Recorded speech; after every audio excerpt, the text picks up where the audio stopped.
A person's greatness is truly determined by their thoughts. This timeless truth has been proven repeatedly throughout history by the lives of incredible individuals like Elon Musk, Steve Jobs, and Jeff Bezos. As Napoleon Hill famously wrote in his book, "Think and grow rich. What you think about, you become." But if that's true, why do so many people struggle to achieve their dreams? Is it because they don't think about their future, or do they simply fail to see their own hidden potential? Today's story will uncover the powerful answers to these questions and teach you a lesson that could change your life. We'll also learn some new words along the way to enhance our English skills. So stay with us until the end. I promise this video will be worth your time. Once, in a bustling railway station, there lived a beggar. Every day, he survived by asking passengers for alms as they waited for their trains. One afternoon, while begging, he noticed a well-dressed businessman stepping onto the platform. Seeing his expensive suit and confident posture, the beggar thought, "This man must be incredibly wealthy. If I ask him for money, he'll surely give me a generous amount." Filled with hope, the beggar approached the businessman and stretched out his hand. But instead of giving him money, the businessman looked at him with a curious expression and asked, "Do you always just take from others? Have you ever given anything to anyone?" The beggar was startled. He had never been asked such a question before. Confused, he replied, "Sir, I'm just a beggar. I survive by asking for alms. I have nothing to give to anyone." The businessman smiled faintly and said, "If you believe you have nothing to give, then you have no right to ask for anything. I'm a businessman. I believe in exchange. If you can offer me something, I can give you something in return. But if you have nothing to give, I cannot give you anything either." With those words, the businessman boarded his train and was gone. The beggar stood there, stunned. He kept replaying the businessman's words in his mind. "I've been begging for so long, but no one has ever said this to me."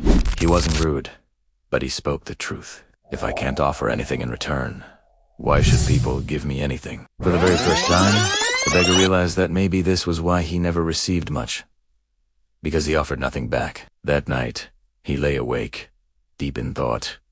But what can I possibly give? I'm just a beggar. I have nothing. Yet, the businessman's words kept echoing in his mind. If you want to receive, you must first give. 2 days passed, and the beggar didn't ask anyone for money. He was too busy thinking. On the third day, while sitting at the station, he noticed a patch of beautiful wildflowers blooming near the tracks. Their vibrant colors caught his eye, and suddenly, an idea struck him. What if, instead of just taking, I offer something in return? What if I give people a flower every time they give me alms? Determined, he walked over, gently plucked a handful of flowers, and returned to his usual spot. When the next person handed him a coin, he smiled and offered them a flower. To his surprise, people accepted the flowers with joy. Some even smiled and thanked him. As the days went on, something incredible happened. More and more people started giving him money. He noticed a clear pattern. As long as he had flowers to give, people gave generously. When he ran out of flowers, the donations decreased. So it's true, he thought. People like to receive something in return. One day, while handing out flowers in exchange for alms, he spotted the same businessman again, sitting in a train car. Excited, he rushed over and said, "Sir, today I have something to give you. If you give me money, I will give you these flowers in return." The businessman smiled warmly, handed him some cash, and took a few flowers. "You have truly understood the value of exchange," he said. "Today, you are no longer just a beggar. You have become a businessman." The train pulled away, and the beggar watched it go, the man's words sparking a new thought in his mind. Am I really a businessman now? He pondered this for a long time. Then, a powerful realization washed over him. I now know the secret of success. I am not just a beggar. I am a trader. People aren't giving me money out of pity. They are paying for the beautiful flowers I give them. This means I have a business. Thrilled by this new perspective, he made a bold decision. That day, he left the railway station and never returned as a beggar again. 6 months later, at that very same railway station, two well-dressed men met and exchanged a handshake. One of them had a curious look on his face. "Do I know you?" he asked. The other man smiled and replied, "Yes, we've met twice before, right here on this platform." The first man frowned, trying to remember. Then his eyes widened in surprise. "Wait! You're the beggar, the one I refused to give money to.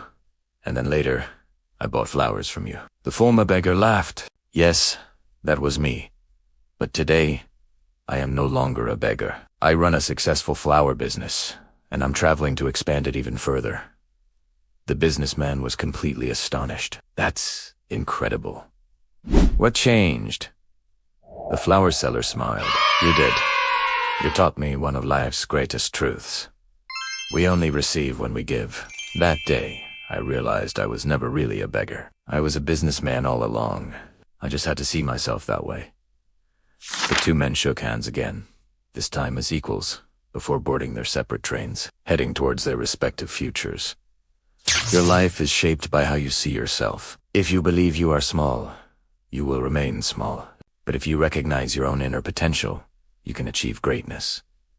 So, don't limit yourself. See yourself as strong, capable, and successful. Because when your thoughts change, your future changes too. If you liked this story, give it a thumbs up, comment below on what you learned, and share it to inspire others. See you in the next story.